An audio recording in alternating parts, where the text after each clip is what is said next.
Salut les chercheurs de voix, salut ceux qui osent faire un métier qui leur correspond.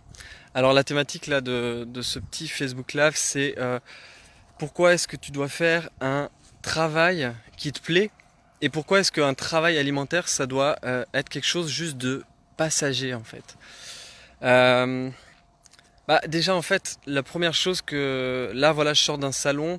Pendant un week-end, j'ai rencontré plein de gens qui sont dans des situations de travail où il y en a pour qui ça le fait, il y en a pour qui ça le fait pas. Il faut savoir que il y a quand même, ce que disent les statistiques, c'est que 93% de la population est vraiment dans un job qui lui plaît à fond.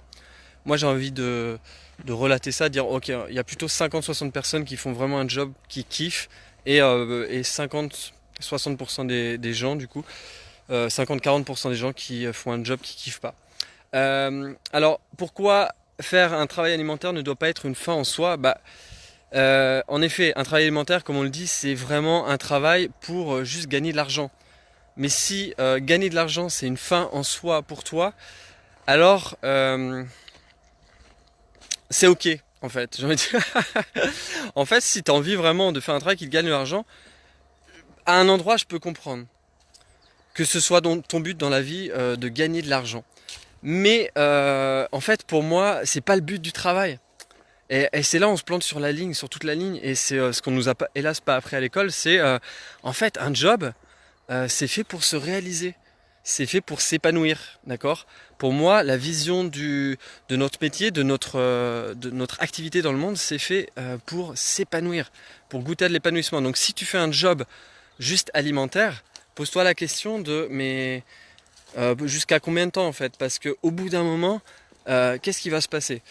Il y a de fortes chances que tu finisses par être pas bien. Alors voilà, on parle de beaucoup de burn-out aujourd'hui. Euh, bon, on parle beaucoup de dépression, etc. Mais en fait, ce que je vois, c'est que la plupart des personnes, c'est juste que on nous a pas appris à nous connaître. Euh, il y a pleine lune derrière. Euh, alors voilà, on nous a pas appris à nous connaître, l'école nous a pas appris à découvrir qui on était vraiment. Alors aujourd'hui, il y a des méthodes qui existent, il y a cette approche des intelligences multiples qui permet de comprendre c'est quoi notre manière privilégiée d'apprendre. Il y a les natures multiples, de savoir ok comment je me comporte. Et à partir de là ensuite, ce que j'observe, c'est que si je connais mes points forts, et ben là je vais pouvoir orienter mes actions vers quelque chose qui va m'épanouir.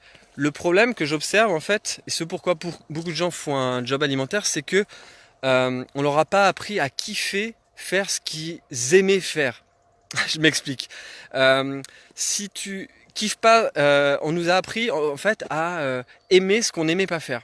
On nous a appris à développer nos points faibles. En fait, depuis qu'on est petit, on nous apprend à développer des qualités qui sont pas fortes. C'est très fort dans tous les pays latins, donc la France en fait partie, cette culture de développe tes points faibles. Et en fait, pour moi, c'est une erreur. En fait, on s'est planté sur la copie. J'en parlais, voilà, avec une pédagogue aujourd'hui. Elle me disait, mais en fait, mais non, mais un enfant, là où il apprend le mieux, c'est quand il a un point fort. Et après, ensuite, avec ce point fort-là, on va lui aider à travailler ses points faibles. Et ben, c'est la même chose pour ta vie, c'est la même chose pour ton job, pour le travail que tu as envie d'exercer, pour l'activité, la profession, peu importe comment tu la nommes, pour le kiff en fait. Parce que au final, si tu passes une vie à faire un job juste alimentaire, il y a de fortes chances que chaque matin, tu te lèves en mode putain, ça fait chier quoi. Et j'en ai ras le bol, j'en ai ras le cul. Alors ça, c'est un truc que j'ai vécu pendant des années.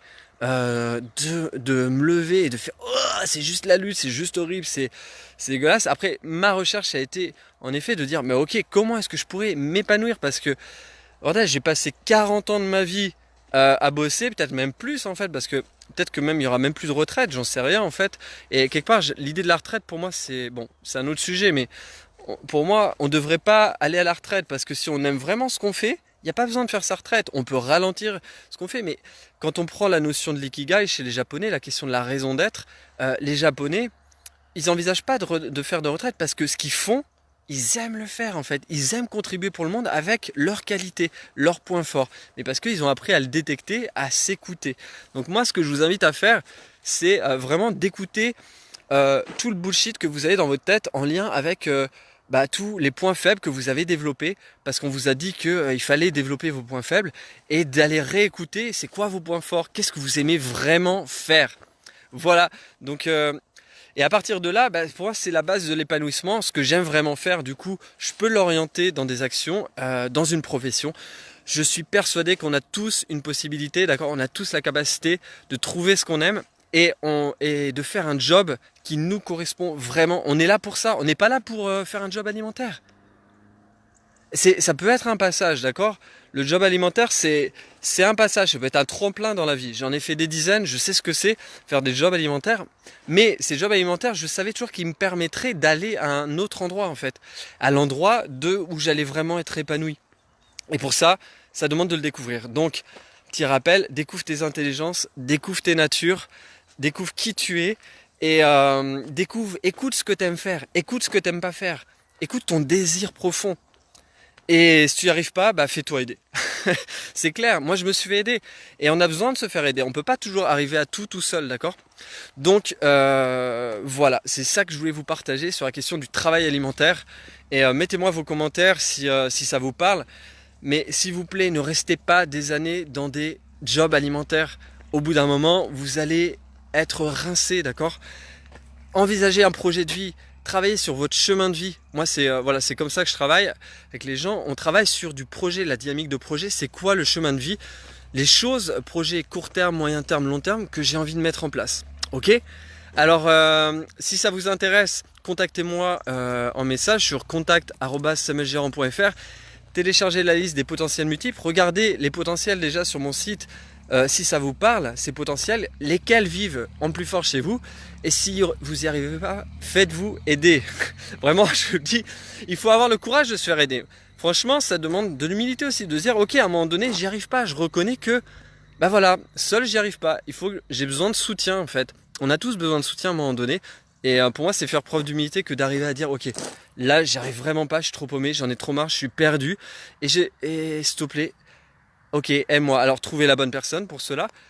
Moi, c'est mon job. Alors, c'est pour ça que j'en parle. J'adore, je suis passionné par ça. Mais alors, on pourrait parler aussi de vivre sa passion. Vivre de sa passion, attention, ça peut être à double échelle. Je referai une petite vidéo là-dessus sur la question de la passion. Moi, je suis pas toujours d'accord avec la question de vivre de sa passion parce que ça peut être à double tranchant. Voilà, mais en tout cas, soyez passionnés par ce que vous faites, soyez passionnés par ce que vous aimez faire. Écoutez surtout ce que vous aimez faire. Et je vous dis à très bientôt pour une nouvelle vidéo sur la question de trouver sa voie. Je vous dis à très bientôt les amis. Ciao.